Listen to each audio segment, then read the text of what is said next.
Hello friends, Nikita धनी official या माझ्या चॅनलवरती तुमच्या सगळ्यांचे मी स्वागत करते। माझ्या चॅनलवरती मी तुम्हाला time to time BSc nursing course related सर्व इन्फॉर्मेशन पुरवण्याचा प्रयत्न करत असते। यासोबतच तुमचे जे काही कोर्स आहेत, बीएमएस असेल, बीएचएमएस, बीपीटीएच आणि बीएससी नर्सिंग याची देखील पेड काउन्सिलिंग आपण आपल्या चॅनलवरती तुम्हाला पुरवण्याचा प्रयत्न करत असतो।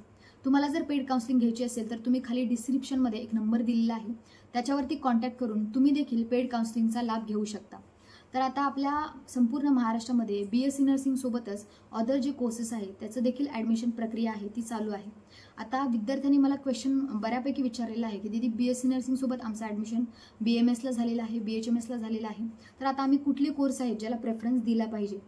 तर आजच्या या व्हिडिओमध्ये मी तुम्हाला सांगणार आहे की तुमच्यासाठी सगळ्यात बेस्ट ऑप्शन कुठलं असणार आहे।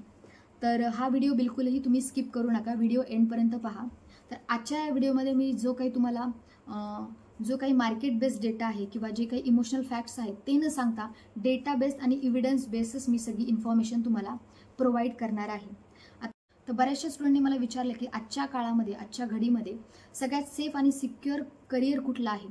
जर तुम्ही या ठिकाणी प्रायव्हेट कॉलेजमधून जर MBBS करत असाल, आता हा जो डेटा आहे हा एव्हिडन्स बेस आहे आणि थोडंसं कॉन्ट्रोवर्शियल देखील होऊ शकतं, पण या ठिकाणी मी कुठलेही कंपॅरिझन करत नाही आहे, पण एक रियालिटी बेस्ड इन्फॉर्मेशन देत आहे तुम्हाला। जर तुम्ही प्रायव्हेट कॉलेजमधून जर तुमचं MBBS करत असाल तर ॲज कम्पेअर टू तुम्ही जर गव्हर्नमेंट कॉलेजमधून जर तुमचं BSc नर्सिंग करत असाल तर त्यांचं करिअर मच मोर सिक्युअर आणि सेफ आहे। आणि सॅलरीची जर गोष्ट केली तर ती देखील चांगल्या प्रकारची आहे जर तुम्ही गव्हर्नमेंट कॉलेजमधून BSc नर्सिंग तुमचं करत असाल। या ठिकाणी मी जे काही गव्हर्नमेंट MBBS कॉलेजचे आहेत त्याबाबत बोलत नाही आहे, जे काही तुमचे प्रायव्हेट MBBSचे कॉलेज आहेत त्यांच्याबाबत आपण गोष्ट करत आहोत। आणि जर तुम्ही तुमचं BSc नर्सिंग जर गव्हर्नमेंट कॉलेजमधून करत असाल तर तुमचं career as much as secure आहे ॲज कम्पेअर टू प्रायव्हेट कॉलेजमधून जर तुम्ही तुमचं MBBS करत असाल तर। आणि आता आपण पाहूया की BSc नर्सिंग झाल्यानंतर कुठल्या कुठल्या करिअर ऑपॉर्च्युनिटीज तुमच्यासाठी आहेत। आता करिअर ऑप्शन्स आणि ज्या काही गव्हर्नमेंट जॉब ऑपॉर्च्युनिटीज आहेत याचा एक लॉंग व्हिडिओ मी माझ्या चॅनलवरती अपलोड केलेला आहे। तो जर तुम्ही पाहिला नसेल तर डिस्क्रिप्शनमध्ये त्याची लिंक आहे, त्याच्यावरती टॅप करा आणि तो कम्प्लिटली व्हिडिओ पहा। त्याच्यानंतर या ठिकाणी तुम्हाला एक गोष्ट लक्षात घ्यायची आहे, BSc नर्सिंग ही तुमची एक प्रोफेशनल डिग्री आहे। जसं की MBBSची तुमची डिग्री प्रोफेशनल डिग्री मानल्या जाते, त्याचप्रमाणे BSc नर्सिंग ही देखील तुमची एक प्रोफेशनल डिग्री आहे।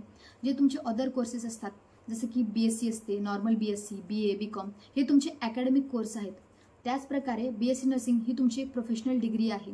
जसं की आता आपण हॉस्पिटल सेटिंगमध्ये जर पाहायला गेलं तर त्या ठिकाणी डॉक्टर जे असतात, डॉक्टर संपूर्णपणे पेशंटला चेक करतात, त्याच्यानंतर ट्रीटमेंट, त्याच्यानंतर मेडिकेशन जे काय आहे ते प्रिस्क्राईब करतात, त्याच्यानंतर डॉक्टरचं जे काम आहे ते त्या ठिकाणी संपतं। त्याच्यानंतर रिअल वर्क जे आहे ते नर्सेसचं स्टार्ट होतं, पेशंटला कंटिन्युअसली मॉनिटर करणं, त्याचे जे काही सायन्स अँड सिम्पटम्स आहेत त्याला असेस करणं, त्याच्यानंतर जे काही डॉक्टरचे राऊंड आहेत ते कंडक्ट करणं, डॉक्टरशी कोऑपरेशन करणं, त्यांच्याशी एवढंच नर्सेसचं वर्क आहे। पण नर्सेसचे जे रिअल वर्क आहे याच्या फार वरती आहे। माझं एवढं सगळं सांगण्याचा तात्पर्य तुम्हाला एवढाच आहे की आज समाजामध्ये काही लोक आहेत ज्यांना BSc नर्सिंग किंवा नर्सिंग हे क्षेत्र आहे हे कमी दर्जाचं वाटतं आणि म्हणूनच तुमच्या मनामध्ये हा कन्फ्युजन जे आहे ते निर्माण झालेलं आहे की BSc नर्सिंगला तुम्ही ॲडमिशन घ्यावं की नाही घ्यावं। या ठिकाणी मी तुम्हाला एक एक्झाम्पल देते। सपोज एखादी कार आहे आणि ती कार चालवण्यासाठी आपल्याला इंजिनची गरज असते, तर ते जे इंजिन आहे त्या कारमध्ये ते असतात तुमचे डॉक्टर, जे की तुमचे MBBS असतात, MS असतात, ते डॉक्टर असतात। पण कार फक्त त्या इंजिननेच चालत नसते, कारला चालवण्यासाठी अदर देखील जे पार्ट असतात ते लागतात। जसं की कारला चालण्यासाठी व्हील, चाकांची गरज लागते आणि ते 4 चाकांचं काम नर्सेस करत असतात।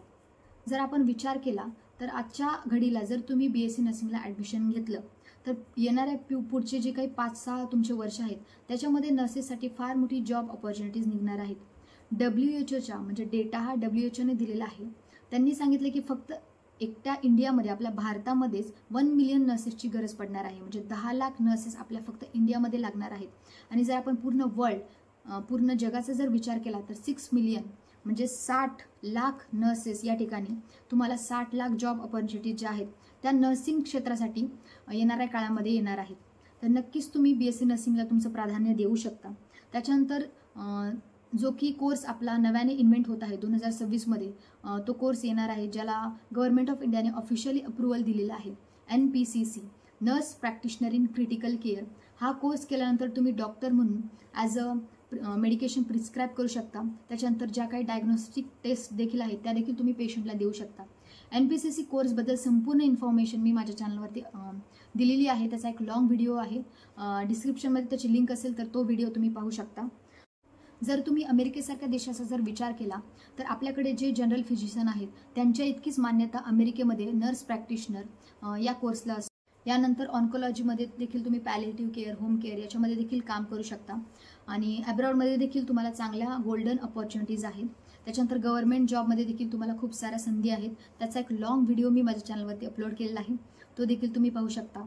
तर आजचा जर व्हिडिओ तुम्हाला आवडला असेल तर नक्कीच या व्हिडिओला लाईक करा, चॅनलला सबस्क्राईब करा, जेणेकरून अशाच नवनवीन इन्फॉर्मेटिव्ह व्हिडिओ तुमच्यापर्यंत पोहोचत राहतील. आणि हा व्हिडिओ जास्तीत जास्त तुमच्या फ्रेंड्सपर्यंत शेअर करा. तोपर्यंत धन्यवाद.